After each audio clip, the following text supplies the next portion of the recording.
Relax, it is just a car, my sister laughed, stepping over a piece of shattered fiberglass that used to be my front bumper. The thick, sweet smell of roasting coolant hung in the dark desert air, mixing with the sharp scent of deployed airbags. Beneath my shoes, broken safety glass ground into the asphalt. The crushed metal of my $135,000 Porsche popped and ticked as it cooled against the stone entrance wall of the Lake Pleasant community. At 39, as the director of compliance and operations for our family dealership, my entire job consisted of fixing other people's expensive mistakes. For 12 years, I had quietly cleaned up the financial and legal messes my family left behind. But standing there looking at the wreck, feeling the night wind cut through my coat, I decided I was done fixing hers. "Your insurance will pay for it," Alyssa said, crossing her arms. She had barely a scratch on her, and that familiar, arrogant smile was already creeping back onto her face. I did not argue, and I did not raise my voice. I just pulled my phone from my pocket and checked the screen. The timestamp on my police report clearly showed I had reported the vehicle stolen nearly 2 hours before she drove it into a wall. The tow truck driver backed his rig toward the wreckage, the amber warning lights washing over us in slow, rhythmic sweeps. Alyssa shifted her weight, suddenly anxious, and stepped toward the man. She asked him, speaking far too quickly, if he was going to open the trunk before towing it away. I watched her hands tremble slightly. I noted the question, but I kept my mouth shut. 10 hours earlier, my day had started in complete, peaceful silence. I woke up in my own townhouse, miles away from my parents' massive estate. The low hum of the coffee maker was the only sound in the kitchen. Morning sunlight caught the dust motes dancing above an unopened box of Northline compliance business cards resting on my counter. I picked up my Porsche key, its cold, heavy metal grounding me, and walked over to my laptop. First, I checked my personal emergency fund. Safe. Then, I opened an email from my lawyer, Leah, confirming she had received the secure off-site copies I sent 2 days prior. Everything was in place. 3 weeks ago, my sister had taken my car without asking so she could shoot a social media video. I had sent her a text that same afternoon, clearly stating that she did not have permission to ever drive my vehicle again. I was not going to have another argument about boundaries, so I simply established the consequence. By late morning, I walked into the records room at Foster Motor Group. Rosa, our longtime service manager, nervously handed over 6 original consignment files. I reviewed the pages, noting the altered mileage logs and the heavily edited repair orders, before sliding the documents into a black canvas case. I pulled a blue tamper-evident seal through the zipper and locked it tight. My father, Martin, caught me in the hallway. He wore his usual custom suit and a polite, probing expression. He asked why I needed the original physical copies. "I am reconciling some discrepancies," I told him, keeping my voice perfectly level. He smiled and let me pass, but I knew the building's automated system had already flagged the checkout. I carried the black case out to the manager's reserved garage, scanning my badge to enter the restricted area. The security camera in the corner blinked its steady red eye as I popped the trunk of my Porsche, placed the case inside, and locked it. My father had full access to those camera feeds, and I knew he would check them. I found out later exactly how my sister managed to get behind the wheel. Around late afternoon, Alyssa had complained to Martin that her rental car was not prestigious enough for a resort event she was attending in North Scottsdale. My father told her my Porsche was sitting in the manager's garage and would look much better for the family image.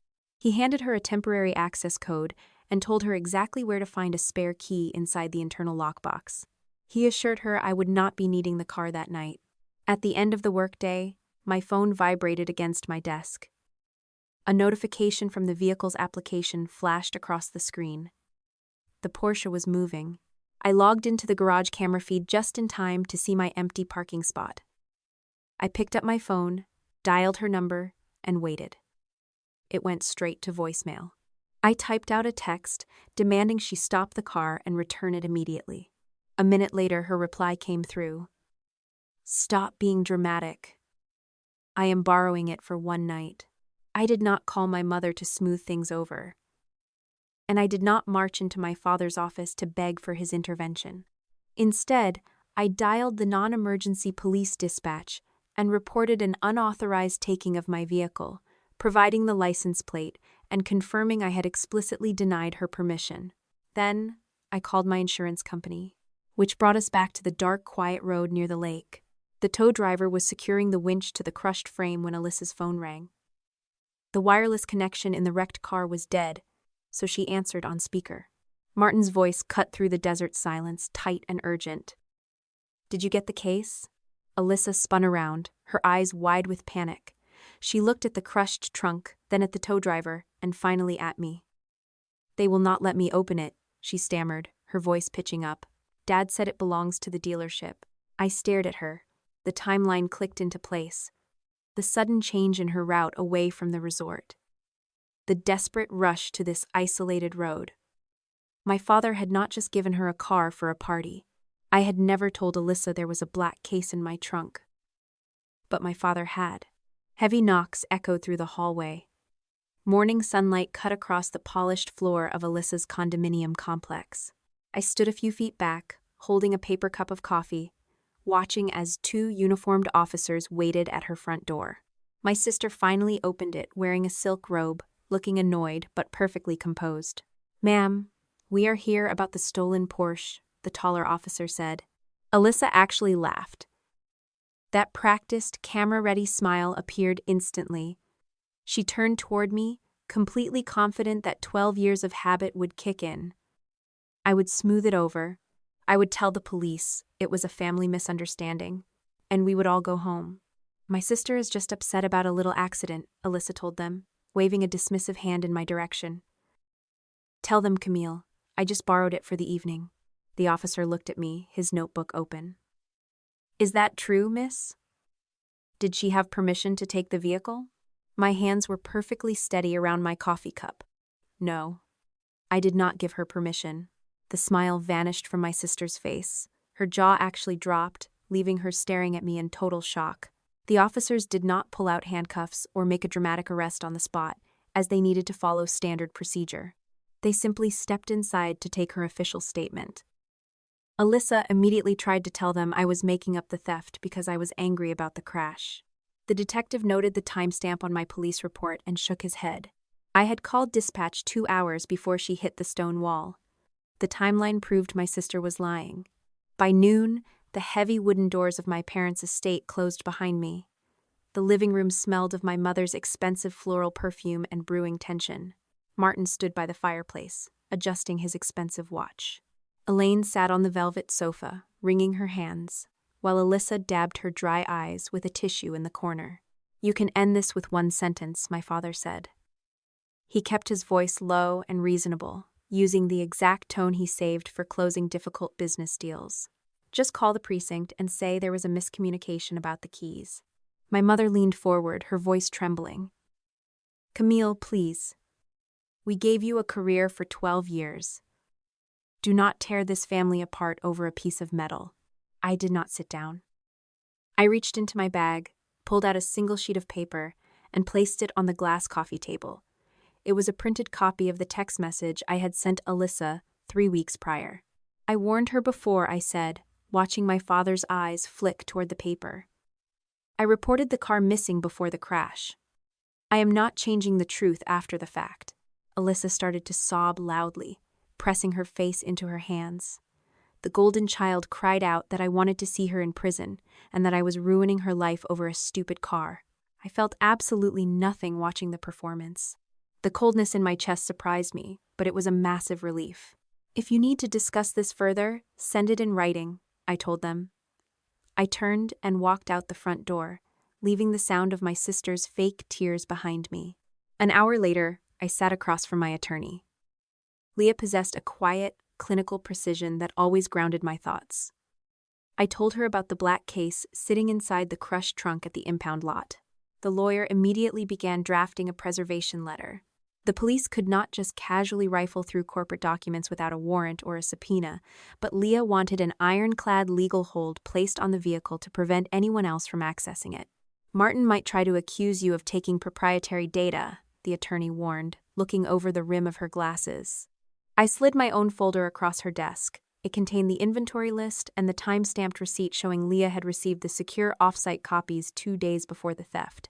I explained that I had only signed out original records tied to my official compliance duties, and I had not touched anything outside my legal authority. "Do not go back to the dealership alone," Leah advised, filing the document away in a locked drawer. The wisdom of that advice became clear by late afternoon. My phone buzzed with an update from my lawyer, revealing that the tow yard had just recorded a very interesting interaction on their security cameras. Alyssa had shown up at the lot, claiming she needed to retrieve prescription medication from the trunk. The yard attendant refused her entry. 30 minutes later, a dealership manager arrived on site. The man told the staff the case inside the Porsche was company property and demanded immediate access. The tow yard denied them both. The police hold prevented anyone from touching the wreck. My father was scrambling, sending his people to do his dirty work, and leaving a recorded trail of his panic in the process. Night fell, wrapping my townhouse in quiet safety. I was drinking a glass of water in the dark kitchen when my phone illuminated the counter. Leah was calling. During her police interview that morning, my sister had voluntarily handed over her phone to prove I was being vindictive. Instead, the detective found an exchange between Alyssa and Martin, and the contents had just been shared with my legal counsel. Leah read the transcript out loud. My father had sent the first message. "Take the black case from the trunk to the lake house. Do not return it to Camille." The lake house was our family property near Lake Pleasant, a solid hour drive from the resort my sister was supposed to attend. Alyssa had replied a minute later, "What is in it?" The final response from Martin sealed the entire timeline. "Nothing you need to know. Get it away from her." I set my glass down on the marble counter. The puzzle pieces locked together, forming a picture I had suspected but had not wanted to fully believe. The patriarch of our family had not just taken advantage of a stolen car. He had orchestrated a secondary theft while his daughter was behind the wheel. My sister had stolen my car. My father had tried to steal what was inside it. The fluorescent lights of the service department buzzed overhead, casting a harsh glare over the concrete floor. Rosa stood near the diagnostic bays, gripping a manila folder so tightly her knuckles had turned white. The scent of motor oil and hot rubber hung heavily in the air. Leah and I walked toward her, keeping our steps measured and deliberate. We had exactly 1 hour before my corporate access was officially revoked, and we needed paper trails. Rosa silently handed over a specific maintenance file from 4 months prior. The printed invoice detailed a customer request for a spare key to my Porsche. I ran my finger over the signature line, feeling a cold knot form in my stomach. The authorization did not belong to me. A presidential override code sat quietly in the margin. A senior technician, wiping grease from his hands with a red rag, muttered that the president had requested a family emergency key. Before anyone else could notice our gathering, Rosa slid a photocopy of the work order directly into my legal pad. The security monitoring room was our next stop, tucked away behind the main showroom. Cooling fans hummed loudly from the server racks. Our lead information technology administrator nervously clicked his mouse, bringing up the digital access logs for the manager's reserved garage.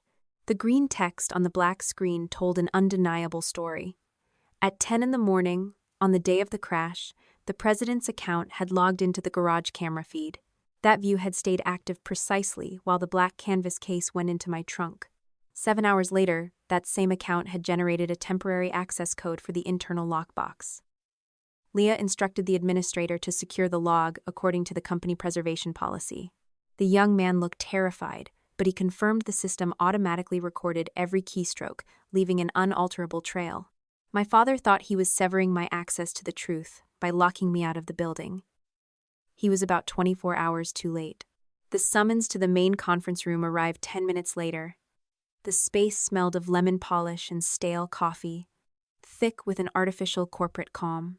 Martin sat at the head of the long mahogany table, wearing a perfectly tailored navy suit. Elaine occupied the chair to his right, while the human resources manager shuffled documents nervously at the far end. A single piece of heavy company letterhead slid across the polished wood. Suspension pending investigation for the theft of proprietary business records. The patriarch folded his hands, his face a mask of disappointed authority. He demanded the immediate surrender of my laptop and security badge, along with a signed statement confirming Alyssa had permission to drive the Porsche. "You are throwing away your career," Martin warned, keeping his voice low and reasonable. "Sign the paper, Camille. Otherwise, you will never work in the luxury automotive sector in Arizona again." My mother reached out, her diamond rings clicking gently against the glass table. She begged me not to ruin the family legacy over a misunderstanding.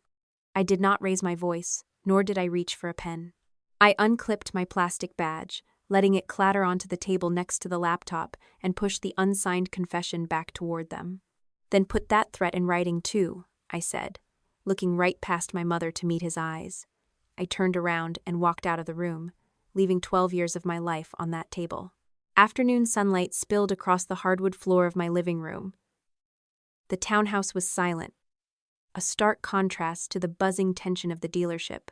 This space belonged entirely to me, bought and paid for without a single cent of foster money. I sat down at the kitchen counter and opened my personal laptop, navigating to my private banking portal. My emergency fund held enough cash to cover a year of basic living expenses. Next, I clicked into the folder labeled Northline Compliance. 2 small consulting contracts sat in the active directory, alongside an email inviting me to a corporate interview. Losing a massive portion of my identity hurt, leaving a dull ache behind my ribs, but the loss was not going to make me homeless. The small, unopened box of business cards still rested in the sunlight. Instead of putting the box away in a drawer, I moved it to the center of my desk. Night settled over the desert, bringing a sharp drop in temperature. My phone vibrated against the wood, displaying a call from my attorney.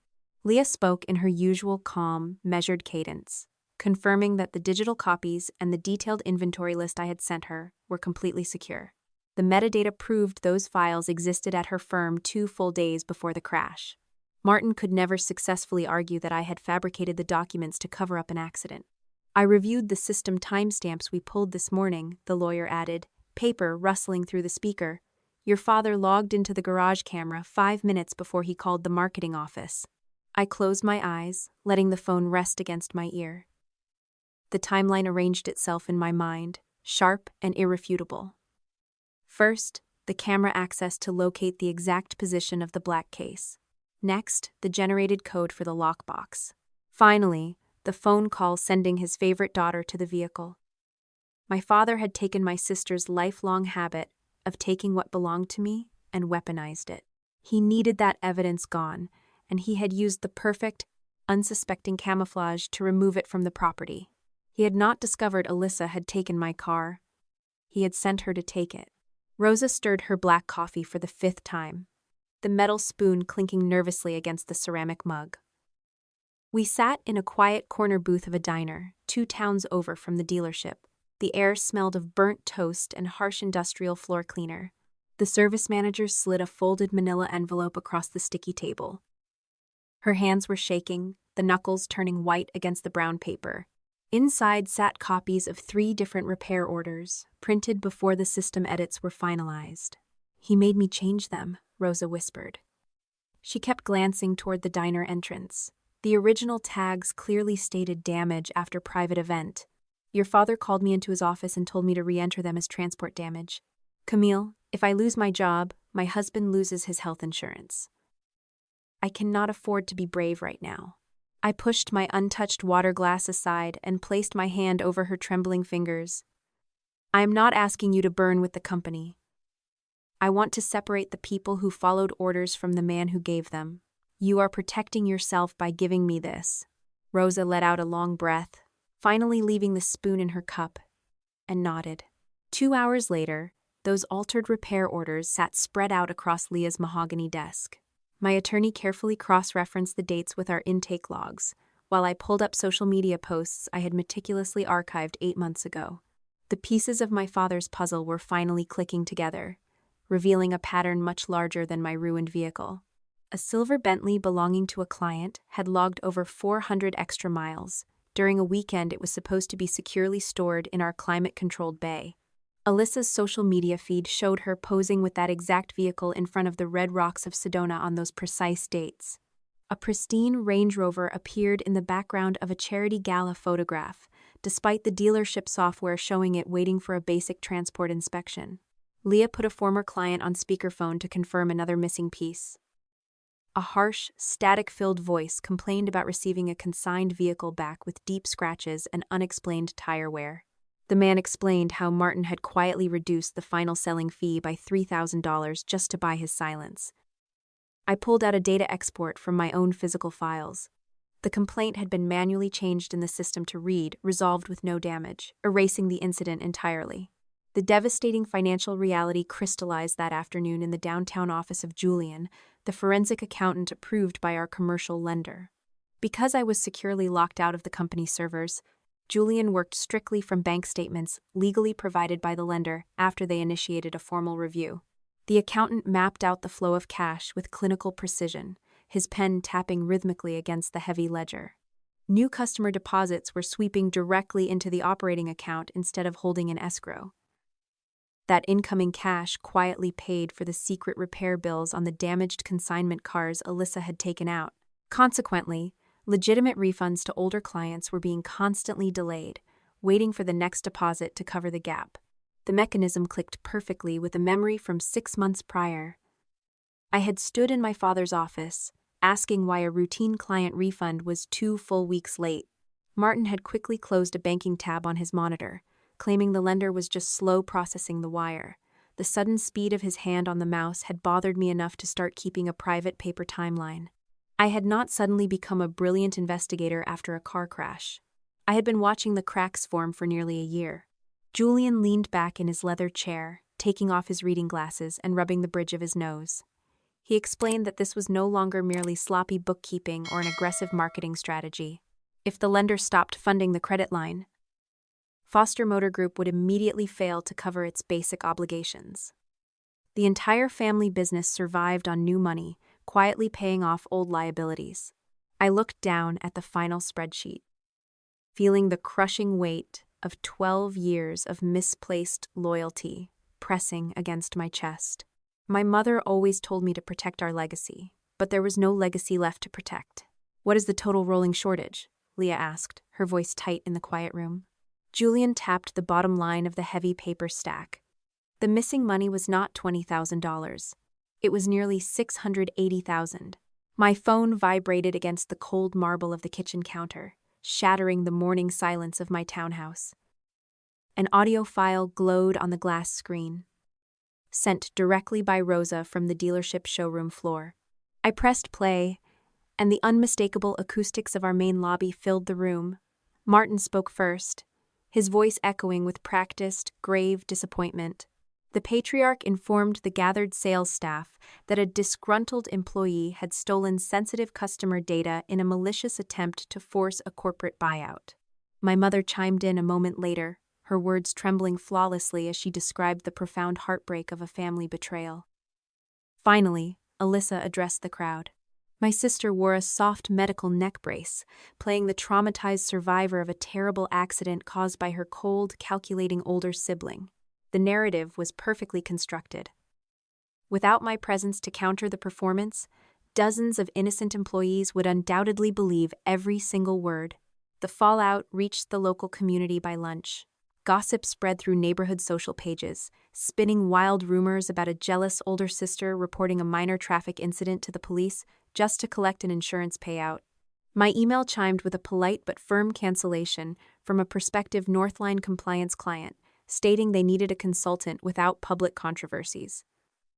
A hot, heavy pressure pushed against my ribs. My jaw ached from grinding my teeth. I desperately wanted to publish the altered repair orders and the bank statements for the entire town to read. Leah strictly forbade it during our midday phone call, warning that a public spectacle would completely destroy the integrity of our formal investigation. The price of a lawful defense meant swallowing the urge to scream. I typed out a single, sterile sentence on my professional webpage, stating simply that I would not comment on active legal reviews. Real consequences arrived late in the afternoon. A local detective called my personal number, speaking in a guarded, professional monotone. Martin had officially filed a complaint, accusing me of removing proprietary business records to extort the family company. My hands moved steadily across my keyboard, attaching my official job description and the signed chain of custody forms to a secure reply. I also forwarded the time-stamped email confirming my document transfer to legal counsel. The officer acknowledged the paperwork without clearing my name on the spot. Law enforcement moved slowly, methodically collecting pieces from two warring sides. The man who raised me was absolutely willing to turn me into a convicted criminal just to save his own reputation. The sheer depth of his panic became undeniable an hour later. Leah summoned me back to her firm just before 5 o'clock. The attorney slid a printed information technology server log across the polished mahogany table. According to the digital footprint, Martin had issued a direct command to purge the video archives for the manager garage. The system administrator had explicitly denied the request, citing the formal litigation hold Leah had established that morning. My father had subsequently labeled his command a routine storage cleanup, brushing off the failure. The timing, however, destroyed his casual excuse. The deletion attempt occurred exactly 23 minutes after the tow yard refused to let the dealership manager open the trunk of the wrecked Porsche. My lawyer stood up and walked over to her locked filing cabinet. The brass tumblers clicked loudly in the quiet room. She retrieved the heavy manila envelope I had delivered 2 days before the collision. A thick blue tamper seal remained perfectly intact across the flap. The attached digital metadata and the physical courier receipt provided an ironclad timeline. Nobody could accuse me of fabricating financial documents after a car crash when the raw evidence had been securely locked inside a law firm beforehand. A sudden, sharp laugh escaped my throat. The sound startled both of us, born not from joy, but from the absolute realization that Martin had profoundly underestimated my preparation. My emergency fund, outside contracts, and time-stamped legal files proved I had planned an exit long before the wreck. The sun sank below the horizon, casting long, dark shadows across the office floor, when my cellular phone rang again. The same detective from earlier in the day needed additional clarification. He confirmed Martin was aggressively pushing for a theft indictment. Then, the officer shifted his questioning entirely, asking if I had any knowledge of a spare key programmed for my vehicle. The two separate investigations were finally bleeding into one another. I looked at Leah, my pulse beating a slow, steady rhythm in my ears. I told the officer I possessed the original work order bearing a presidential approval code, and my attorney would deliver a certified copy in the morning. My father had not only accused me of betraying the family, he had asked the police to investigate me for theft. I slid the wooden closet door shut, sealing away a dozen silk blouses embroidered with the Foster Motor Group logo. The fabric rustled softly against the dark wood. For 12 years, that emblem had been my entire identity, and now it belonged to a life I could no longer access. I pulled a plain gray sweater over my head, feeling the soft cotton settle against my skin. Morning sunlight filtered through the blinds of my townhouse, illuminating the open laptop on my kitchen counter. A bright red banner stretched across the top of my health insurance portal, displaying a single word, inactive. My corporate email account had been completely disabled just after midnight, returning a sterile error message every time I tried to refresh the inbox. 2 former colleagues had already ignored my text messages, their silence speaking volumes about the success of my father's smear campaign. I logged into my personal banking dashboard and transferred the first month of private health coverage out of my emergency fund. Watching the balance drop brought a sharp, uncomfortable pressure to my chest. I was not infinitely wealthy, and losing a senior director salary meant my budget would shrink considerably. Still, the money in that account belonged entirely to me, and nobody could freeze it to force my compliance. A sharp knock at the front door interrupted my financial planning. I walked over and looked through the peephole, feeling my breath catch slightly in my throat. Elaine Foster stood on my front porch. My mother had never visited my townhouse before. She stepped inside with a hesitant, jerky motion, clutching her expensive leather handbag against her chest like a shield. Her eyes darted around the small living room, taking in the modest furniture and the absolute lack of luxury. She did not offer a greeting, and she did not ask how I was holding up. "The bank is going to take the house," Elaine said, her voice cracking on the final word. I pointed to a stool at the kitchen counter, but the older woman refused to sit. She stood trembling in the center of my living room, her floral perfume suddenly overwhelming the small space. Elaine explained that the family estate had been pledged as collateral for the main commercial credit line. If the lender recalled the loans because of the missing deposits, the bank would foreclose on the property.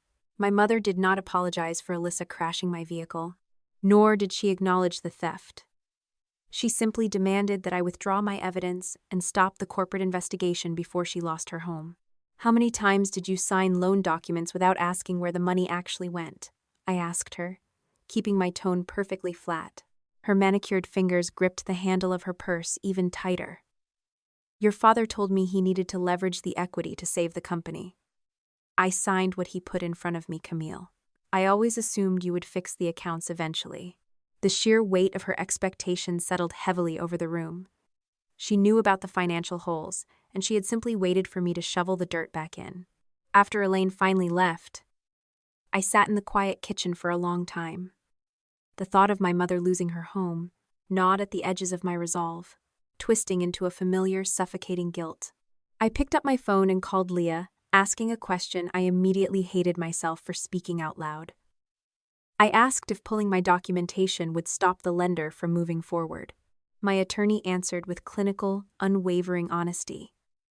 Withdrawing my files would not erase the massive shortage Julian had already identified in the operating accounts. Stopping my cooperation would only strip away my legal protections, leaving me completely vulnerable to Martin's theft accusations. More importantly, silencing the investigation would guarantee that the delayed customer refunds remained unpaid and the innocent employees lost their livelihoods. The image of Rosa stirring her black coffee flashed through my mind. The service manager had risked her husband's medical coverage to hand me those altered repair tickets. I could not abandon her just to protect a mansion built on stolen deposits. "I am not withdrawing anything," I told Leah, my voice steadying. "But if my mother needs a housing transition, I will help her find an independent financial advisor. I will not pay a single cent of that corporate debt." Leah agreed, noting that establishing that boundary was the only way to survive the coming wreckage. By early afternoon, I found myself sitting in Leah's downtown office again. The atmosphere in the room felt distinctly different this time, heavy with an unexpected shift in leverage. A man in a sharp gray suit sat across from us, representing my sister in her escalating criminal and civil liabilities. Alyssa had finally realized her golden child status offered no protection against prison time. According to her attorney, Martin had completely abandoned her after the crash. The patriarch had ordered her to take full responsibility for the stolen Porsche, demanding she tell the police that I had casually tossed her the keys. "My client is terrified," the lawyer explained, opening a thick leather briefcase. "She realizes now that her father intended to make her the sole scapegoat. She is willing to cooperate entirely with your timeline, provided you agree not to oppose a plea deal with the prosecutor." I looked at the attorney, feeling no pity for the young woman who had laughed at my ruined vehicle. Alyssa had still chosen to drive the car after receiving my explicit warning. She had still lied to the police officers on her front porch. "I will not promise blanket immunity," I said, leaning forward in my chair. "I will not tell the authorities to drop the charges. I will only confirm the exact truth on the record. Your client was manipulated by our father, but she still knew she did not have my permission to take that car." The man in the gray suit pressed his lips into a thin line, understanding that I was not going to play savior. He nodded slowly, accepting the compromise, and reached into his briefcase. He pulled out a digital recording device, explaining that Alyssa had grown suspicious during a phone call with Martin right after the collision. Fearing she would be blamed for the missing black case, my sister had activated the recording function on her secondary business phone. The lawyer pressed a small silver button on the device. Static hissed for a brief second, followed by the unmistakable acoustics of a panicked phone call. Then Martin's voice came through the speaker. "Take the car." Camille always backs down. The sterile conference room felt like neutral territory in a war zone, smelling faintly of lemon polish and desperation. Alyssa sat across the table, no less scare, no longer radiating that curated confidence that once defined her social media presence. She looked small, her shoulders hunched inside an oversized sweater, and the faint bruises along her jawline stood out against her pale skin. She avoided my eyes, staring instead at the mahogany surface as if searching for an exit. "Dad lied to me," Alyssa whispered, her voice barely audible over the hum of the air conditioning. I did not reach out to comfort her. I simply leaned back, keeping my posture rigid. He did. But you still took my car after I told you to return it. You had every chance to turn back before you hit that wall. The younger woman flinched. She started to explain how she had justified the theft, convincing herself I was just being difficult, but I cut her off. I was not there to litigate her moral compass. I needed facts. Alyssa eventually admitted that Martin had personally handed her the keys and assured her I had given my blessing. She had chosen her own reputation over my boundaries, right up until the moment her tires lost traction. I need the forensic copy of your phone, I said. Alyssa nodded and gestured for her attorney to push the drive across the table. Her primary device contained the entire digital history of the last 48 hours. The logs proved my father had called Alyssa precisely 7 minutes before she shifted her route toward the lake house. The mapping application confirmed she had been traveling at highway speeds for nearly 50 minutes along dark, unfamiliar roads before the accident. The data mapped out a sequence of frantic, hands-free arguments and hurried navigational corrections that directly preceded the final impact. My sister had been wrestling with the vehicle's controls and my father's impossible demands in the seconds before she slammed into the stone entrance. I stood up, feeling a cold, hollow victory settle in my stomach. Alyssa was not the mastermind, but she was a willing participant who had finally run out of runway. Our next stop was back at Leah's firm, where Rosa waited. The service manager clutched her handbag, her eyes red-rimmed and exhausted. I led her into the conference room and ensured the door was shut tight. Rosa began to lay out the original repair order slips she had managed to copy before her own access was terminated. She detailed how Martin had personally threatened to replace her if she did not execute the entries he wanted. I listened to her describe the culture of fear he had cultivated, a system built on silencing anyone who dared to notice the disappearing money. I explained that the bank was evaluating an emergency trust, which could secure the payroll accounts if we successfully installed an independent manager. Rosa finally signed her formal statement, her hand shaking as she pressed the pen to the paper. I spent the next 3 days in a borrowed office, using the quiet to help the other employees navigate their own exits. I helped a junior mechanic polish his resume and verified pay stubs for the reception staff. I did not have the power to keep the dealership open, but I possessed the ability to ensure the innocent people trapped inside did not go down with the ship. One young assistant, who had previously been cold to me, walked over to my desk with tears in her eyes to apologize. I accepted her words with a curt nod. I did not need their friendship. I simply needed to finish the work. By the end of the week, the commercial lender finally convened an emergency control meeting over a secure video conference. The representatives on the screen looked clinical and unimpressed. Leah and Julian sat beside me, their posture prepared. Julian presented the findings on the $680,000 rolling shortage, outlining the extreme risk to the remaining client deposits. The lender representatives did not waste time with grandstanding. They immediately issued a mandate for an emergency control meeting and placed a strict hold on all outgoing capital transfers. A temporary escrow account was proposed to protect incoming deposits and prioritize employee wages and legitimate customer refunds. I sat in the silence of the room after the call ended, feeling the weight of the last few months finally beginning to lift. I had no illusions about the coming storm. The business would be dismantled, the family name would be dragged through the mud, and the man I once called my father would be forced to account for every single dollar he had embezzled. I leaned back, resting my head against the cool leather of the chair. The pieces were finally converging. Leah informed me that the final emergency meeting of the board would be held in the showroom on Monday afternoon. Martin firmly believed this meeting was his final chance to officially terminate me and recenter the narrative on Alyssa's incompetence. He had no idea I was coming back with the voice memo, the forensic phone logs, and an entire team of people he had tried to bury. Alyssa has agreed to appear, Leah said. She will testify to the commands he gave her. I nodded, my thoughts drifting to the cold, dark road. My sister was not acting out of a sudden change of heart. She was acting out of pure, unadulterated survival. She had realized that the man who had bought her every luxury car she ever desired was entirely willing to sacrifice her the moment her usefulness expired. I looked out the window at the setting sun, the orange light reflecting off the glass buildings. I felt a strange sense of clarity. For the first time in my life, I was not working to save the dealership, nor was I working to rescue my family. I was working to close the loop on the damage.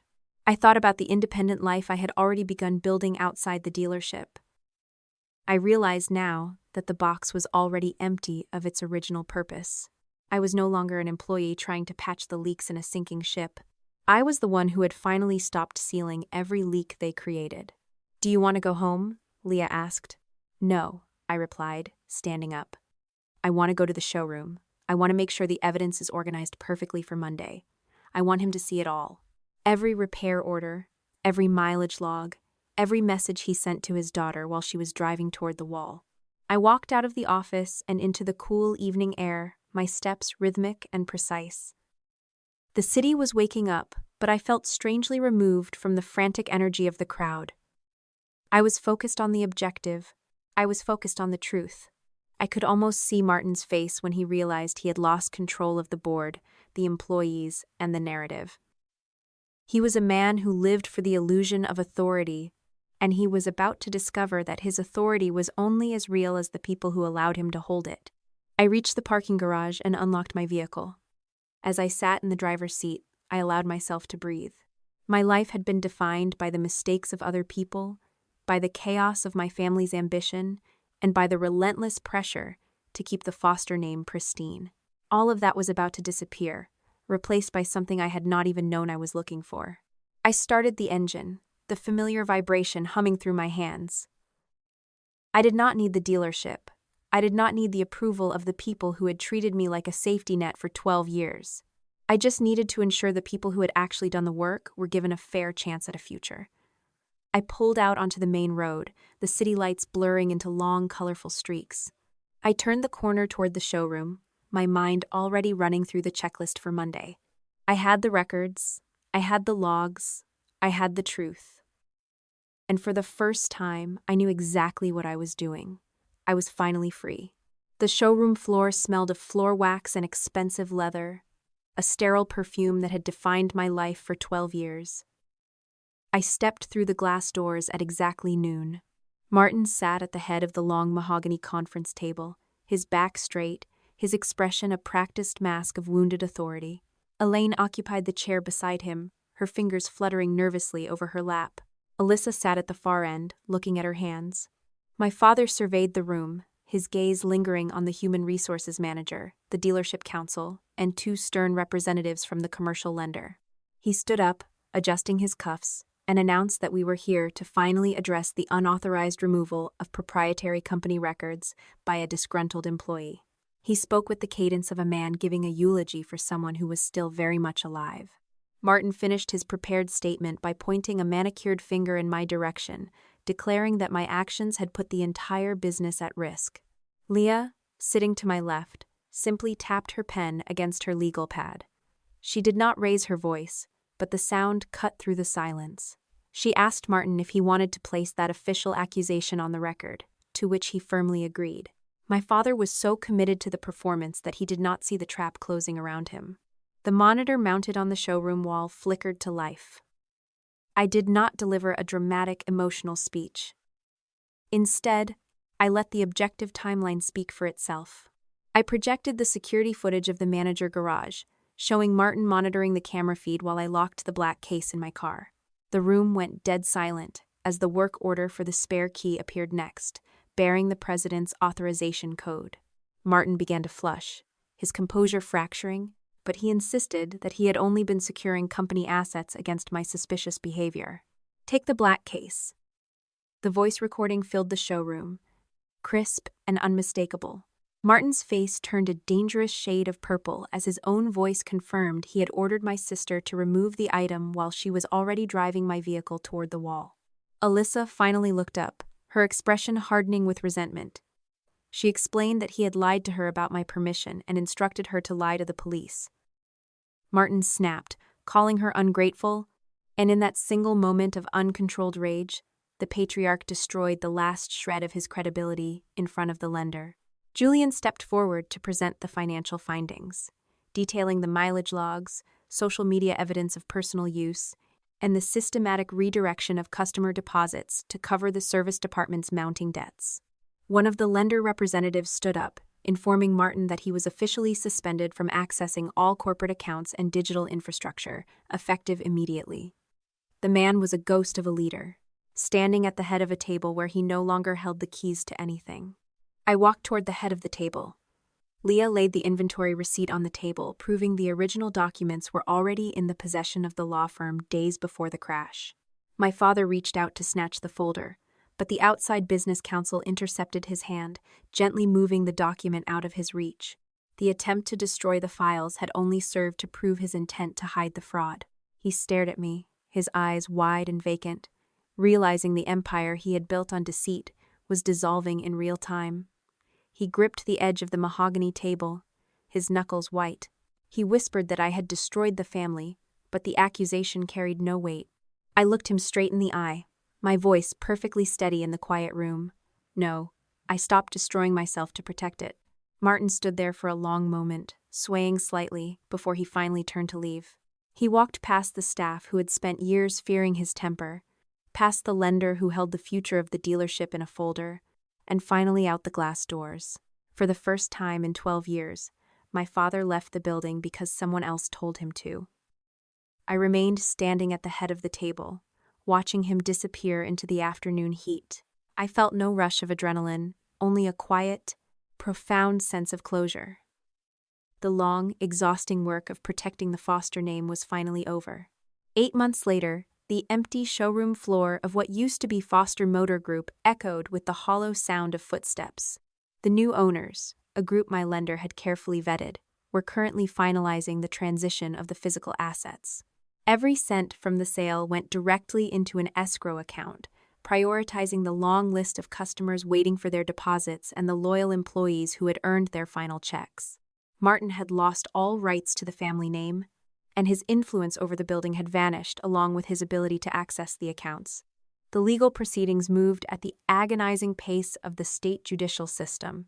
Alyssa eventually accepted a plea deal, taking responsibility for the unauthorized vehicle use, the false police reports, and the repeated attempts to retrieve protected documents from the impound lot after the wreck. She received a sentence involving home detention, strict probation, and a schedule of restitution payments that would occupy her next few years. Her carefully curated social media persona collapsed almost instantly when her corporate sponsors dropped her contracts, leaving behind nothing but an empty profile. I observed the proceedings from the back of the courtroom, not with a sense of triumph, but with the flat, quiet neutrality of someone watching a storm pass. My father's trial spanned several grueling sessions. The bank records, the original repair orders Rosa had protected, and the voice memo recording formed a tightly documented case against him. When Martin finally stood for his sentencing, he attempted to paint himself as a visionary leader who had only bent the rules to save the business and support his workforce. A victim impact statement read by a retired schoolteacher who had lost her entire savings when her consigned car was wrecked and never paid for, silenced his defense entirely. The judge delivered a sentence of several years in a state facility, paired with an order for full restitution and a permanent lifetime ban from managing any business involving client funds. Leaving the courthouse that afternoon felt like stepping out of a dark room into blinding daylight. Elaine stood on the sidewalk, looking smaller than I had ever remembered her. The estate had been sold to cover the massive debts Martin had hidden behind the house deed. I arrived with a few boxes, not with a check to save her home, but with enough information to help her apply for a smaller, managed apartment suitable for her new, reduced budget. She looked at me, her eyes clouded with the familiar refusal to accept the reality of what her husband had done. "You are leaving your mother to live in this," Elaine whispered, gesturing toward the modest apartment complex. "You lost the house every single time you asked me to hide where the money came from," I answered, my voice steady. I felt no urge to justify my choice. A few weeks later, my phone pinged with a notification from a blocked number. Alyssa had reached out, her tone surprisingly devoid of its usual arrogance. She wrote that she had started her new job at a logistics firm that had nothing to do with luxury sales and was diligently paying back her portion of the restitution. She did not ask me to fix her mess, and she did not try to gaslight me about the past. She simply admitted that she had viewed everything I possessed as a resource rather than a person. I saved the message in a folder on my phone. I did not reply, and I did not feel the need to offer instant forgiveness. I simply kept the door to my own life locked. The final payoff arrived via a sterile letter from the insurance company, confirming my claim had been settled following their forensic investigation. I received a notice informing me that the subrogation department was actively pursuing Alyssa for the deductible and the cost of the destroyed Porsche. Alyssa called me one last time, her voice shaking with disbelief as she asked why they were still coming after her when I had already been paid by the insurer. I looked out at the late summer sunset, feeling a final piece of the heavy burden drop away. You were right, Alyssa. Insurance paid for the car. It just did not pay for what you actually did. I hung up the phone. For the first time, my sister finally understood that someone else paying the bill first did not mean she would never have to pay the cost herself. The warm light of early summer flooded into my small office, illuminating the dust motes dancing above my desk. A neat stack of files sat on the corner, all carefully organized according to the compliance standards I had spent over a decade perfecting. My own business cards, embossed with the name Northline Compliance, occupied a glass holder near the reception window. They were no longer just a dream tucked away in a cardboard box, but a tangible reality that belonged to me and nobody else. Rosa walked through the door carrying 2 cups of steaming coffee, her expression bright and professional. She had taken on the role of operations advisor for the consultancy, helping me design transparent management structures for small, family-owned businesses that wanted to avoid the toxic patterns I had once lived through.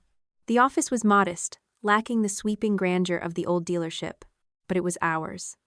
It was quiet. It was honest.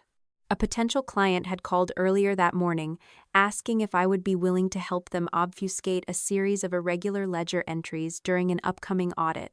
I had declined the request within 10 seconds, feeling nothing but a profound, steady sense of satisfaction. I was not wealthy by the standards of my father, but I was debt-free and slept through the night.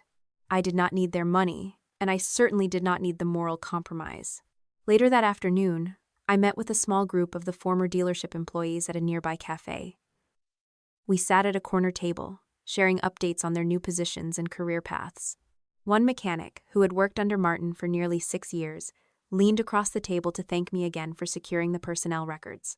He told me that having a clean, verified history had allowed him to land a stable job at a larger firm within a week of the dealership closing. I nodded, offering a small, genuine smile. I had not saved the entire company, and I had not rescued everyone, but I had made sure the people who actually performed the work were not buried by the wreckage. The following week, I visited Elaine in her new apartment. The space was small, lacking the sprawling gardens and grand fireplaces of our former estate, but it was clean and well kept. My mother had started working with a financial advisor, slowly learning to manage a budget instead of waiting for a man to provide for her. As I unpacked a box of kitchen supplies, she told me she was starting to understand why I had walked away. She still spoke with a hint of melancholy, saying she thought she was keeping us together by turning a blind eye to the truth, but the desperation in her voice had vanished. I stood in the center of her small kitchen and explained that a family could only exist if it did not require one person to act as a permanent sacrifice. I promised to come over for lunch once a month, but I did not offer her a key to my townhouse, and I certainly did not offer access to my bank accounts. We were building something new, something that lived entirely outside the shadow of my father's lies. When the sun finally dipped toward the horizon, I left the office and walked out to the small parking lot where my new vehicle sat. It was another Porsche, purchased only after the insurance claim, litigation, and my business finances had fully stabilized. I touched the cool metal, feeling a sharp sense of ownership that had nothing to do with image or status. I checked the vehicle application on my phone, verifying that I was the only person with the digital key and that all access permissions were locked tight under my name. There was no spare key hidden in a back office, and there was no secret bypass code for someone else to use. It was just my car. I drove back toward my townhouse, the windows down to catch the cooling desert air. My phone buzzed in the cup holder with a non-urgent text from Elaine, just a small question about a grocery recipe we had discussed. I left the device in the holder, choosing to finish the drive in the peaceful silence of my own thoughts. I did not feel like a victim escaping a prison, and I did not feel like a vengeful conqueror standing over a fallen kingdom.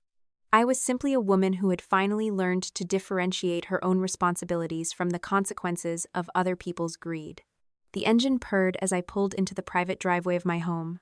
The neighborhood was quiet, filled with the sound of wind rustling through the palm trees. I stepped out, walked to the front door, and took a deep breath.